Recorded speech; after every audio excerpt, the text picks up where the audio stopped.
이재명 대통령은 유엔 무대에서 대한민국은 세계 민주주의를 지탱하는 힘이 될 것이라고 했습니다.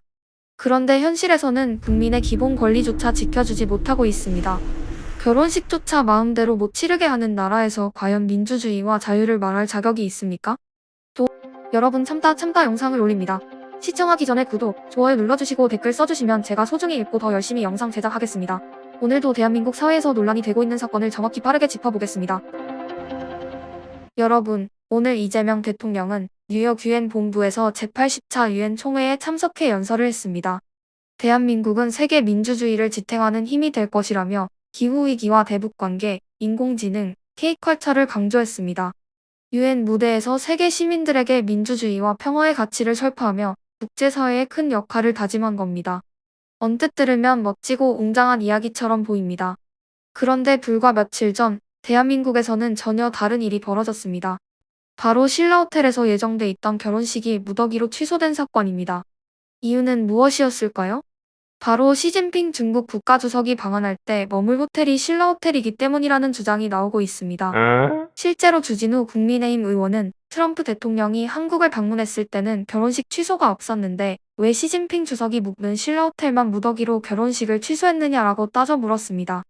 이미 청첩장까지 다 돌리고 하객들 일정까지 잡아놓은 예비 부부들이 한순간에 피해자가 된 겁니다.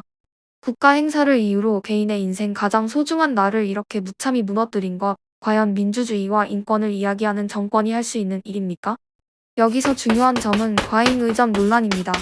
과잉의전이란 쉽게 말해 외국 정상 하나 잘 모시겠다고 국민들의 기본 권리와 일상을 희생시키는 걸 뜻합니다. 민주주의는 국민을 위한 제도라고 하면서 정작 국민의 결혼식은 뒷전으로 밀어버리고 중국 지도자에게만 빨간 카펫을 깔아주는 행태, 이게 바로 국민이 분노하는 대목입니다. 더군다나 혼인율이 역대 최저로 떨어지고 있는 상황에서 어렵게 준비한 결혼식이 정부의 요청 때문에 취소됐다면 이것은 단순한 불편을 넘어 국가가 국민의 삶을 짓밟은 사건이라고 볼 수밖에 없습니다.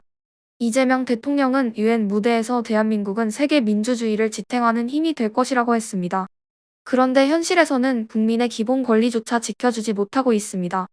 결혼식조차 마음대로 못 치르게 하는 나라에서 과연 민주주의와 자유를 말할 자격이 있습니까?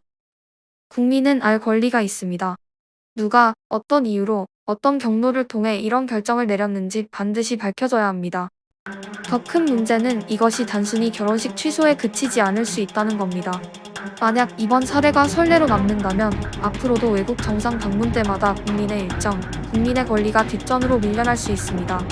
민주주의는 국민으로부터 시작되는 것이지 외국 정권의 눈치를 보면서 불종하는 것이 아닙니다. 여러분, 대한민국 대통령이 진정으로 지켜야 할 대상은 누구입니까? 세계 앞에서 멋진 말만 하는 대통령, 그러나 정작 국민의 결혼식은 지켜주지 못하는 나라. 청년 고용, 혼인율, 출산율 모두 무너져가는 이 시점에서 가장 소중한 결혼식조차 지켜주지 못하는 나라에서 무슨 희망을 이야기할 수 있습니까? 이게 정상이라고 생각하십니까? 아니면 이제는 바뀌어야 한다고 보십니까? 여러분의 생각을 댓글로 남겨주시길 바랍니다. 구독과 좋아요는 영상 제작에 큰 힘이 되니 꼭 눌러주시고 다음 영상에서 뵙겠습니다. 끝까지 시청해주셔서 감사합니다. 여기는 국민의 외침